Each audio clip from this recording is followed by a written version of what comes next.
Alec Murdaugh is set to plead his innocence in court, and now we know the date it could happen. It's just part of what came out from a hearing in Lexington County Court today. That's the first since the state Supreme Court granted the disgraced lawyer a brand new trial.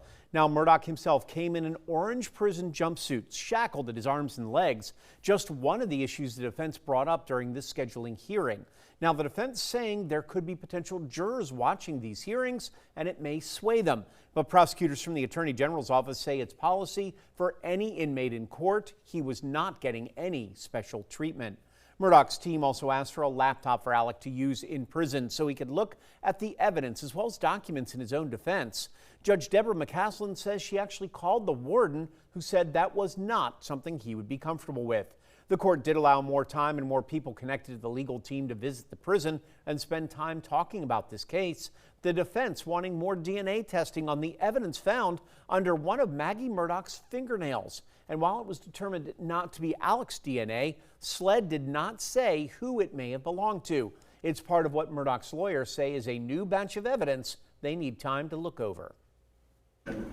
Ultimately, there's absolutely no evidence that Maggie Murdaugh was in a struggle with anyone, that she had any sort of defensive wounds, that she was scratched by any sort of attacker. And we also know that it's very common with how sensitive touch DNA is. We're constantly shedding DNA and picking up DNA from others by shaking hands and doorknobs and all the rest of it. So, this is a bit of a red herring. There was a shell casing under Maggie Murdaugh's body from the gun that killed her.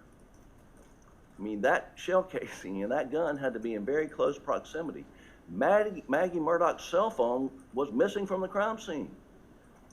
Was DNA transferred at that point in time? And so we don't think it's a red herring. We think it's very important. In the end, the DNA evidence issue was tabled for now, as was any more discussion about a change of venue, which would be moving the case out of Colleton County. Both sides said they actually talked about this even before the hearing. It seemed like both agreed a new county court may be best to make sure there are no issues this time around in and out of the courtroom. Now, the judge has set a next hearing for August 14th, and even bigger news, a tentative trial date set for April 5th of 2027. Judge McCaslin said she actually wants to stick to that date or as close to that date as possible. Of course, you can see our full coverage on this month-long process and the judge's decision for a retrial on our website, wsav.com/Murdaugh Appeal. In Bullock County, a murder trial is getting underway for a man who gouged his eyes out. Prosecutors say in October of 2024, Robert Keller was under the influence of drugs and attempted to hijack Bruce Dupree's car, stabbing him in the neck and killing him. The defense says Keller was trying to make his way from North Carolina to Florida in an attempt to remain sober, but relapsed while in Georgia. Keller's attorneys also say the state cannot prove he is guilty beyond a reasonable doubt and suggested someone else could be to blame. Well, Keller gouged his own eyes out while in jail awaiting trial. This raised questions about his mental state, but in February he was ruled competent to stand trial. Following up now, two men have been indicted on murder charges after a 2023 shooting in downtown Savannah that killed a military veteran. Prosecutors say 22-year-old Larry Pounds III and Adisha Bryant shot and killed Rain Swims at the intersection of Congress and Whitaker Street. Pounds and Bryant also accused of harming a second man, rendering his legs useless, as well as assaulting three more people. Happening now, police in Bluffton are looking for a suspect in a burglary. Officials say on June 21st, just after 4 a.m., someone shattered the front door of the Smoke City Smoke Shop on Burnt Church Road. The suspect wore a gray hoodie and black face covering and took multiple products. Officials say also the suspect has a distinctive walk with their left knee appearing to cave inward with each step. If you have any information, you are asked to call the Beaufort County Sheriff's Office at 843-255-3411. And Hinesville police asking for your help finding a missing teen. Take a good look at Clavencia Francois. According to authorities, she was last seen leaving her home on Barry McCaffrey Boulevard. Officials say they don't know where she was going. If you see her or know where she may be, contact the Hinesville Police Department. Effingham County is growing rapidly, and leaders there are working to keep up. WSAV's Nakaya Harris spoke with them today about some big projects in the works and how they will impact the community. I'm here in Effingham County, where growth continues at a rapid pace. I sat down with county leaders to talk about how they continue to plan for that growth. Speaking with County Manager Tim Callanan, he says over the last 2 years, the county has spent almost $200 million a year on roads, water, parks, facilities, and stormwater projects. One of the biggest projects right now is a $320 million water system project led by the county. He says the plan is to create a second water intake and treatment system in southeast Georgia.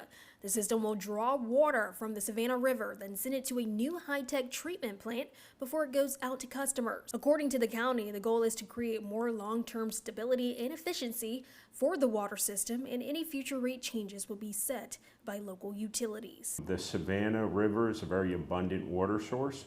Matter of fact, we've reduced our withdrawals from that substantially over the last 10 years. And so it was a logical choice, to really provide the water resources for the future for the region. Now, county leaders say the goal is to stay ahead of growth by expanding infrastructure and planning for future development. Reporting in Effingham County, Nakaya Harris, WSAV News 3 on your side. And now, Chatham County Area Transit set to hold its final public comment session tomorrow. That's before adopting its fiscal year 2027 budget. Interim Chief Financial Officer Gloria Royal has presented more than $42 million budget. The agency expects most of the revenue to come from the transit district tax, as well as fares and state and federal grants. Biggest expenses: administration, safety and security, human resources, IT, planning and finance. The proposed budget also calls for a millage rate increase to grow and expand the service. Tomorrow's public hearing starts at 4 o'clock at Katz Central on Gwinnett Street. The Richmond Hill Police Department will be conducting a training exercise at Richmond Hill High School tomorrow and again on Thursday. We're told neighbors may notice a large number of officers and first responders. This is just a drill, and there's no reason, according to authorities, for you to be alarmed. A beloved pastor at a church in Savannah moving up the ranks. WSAV's Isley Herschel has more on where he's going and what he's leaving behind.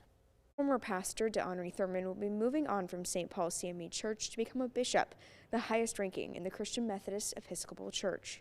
For the past 18 years, St. Paul's CME Church, affectionately known as the Paul, has been led by former pastor DeHonry Thurman. But now he's been elected to become the 69th bishop of the Christian Methodist Episcopal Church by church leaders from around the globe. His main job as a bishop will be appointing new pastors when needed for the over 70 churches he will serve. He's enjoyed his time in Savannah, but Bishop Thurman says he's ready for this new challenge. There are churches that need new pastors. There are pastors that are retiring. There are pastors that are moving, like I am, to another area of the country. So I want to come in and provide a fresh vision for that area. It's already thriving. I'm just the next step. The bishop's last day here will be this Sunday, with services starting at 10 o'clock. In Savannah, Isley Herschel, WSAV News 3 on your side. Now, Time Saver Traffic, sponsored by Arrowhead Clinic, the accident doctors, where it pays to get well. This afternoon, we are checking out traffic along I-95 in Jasper County. It is flowing smoothly in both directions. No heavy rainfall in this area, but that is going to be causing some issues over the next few hours. Speed's pretty close to normal along I-95. Same thing for the rest of the major arteries in the low country. Seeing some minor delays, though, as we head out of the city along 204. Also, US 17 at Dean Forest Road experiencing some delays right now. Speeds are a little bit slower than normal, but those actual drive times heading out of the city, Savannah to Richmond Hill, taking 32 minutes along US 17 at the moment.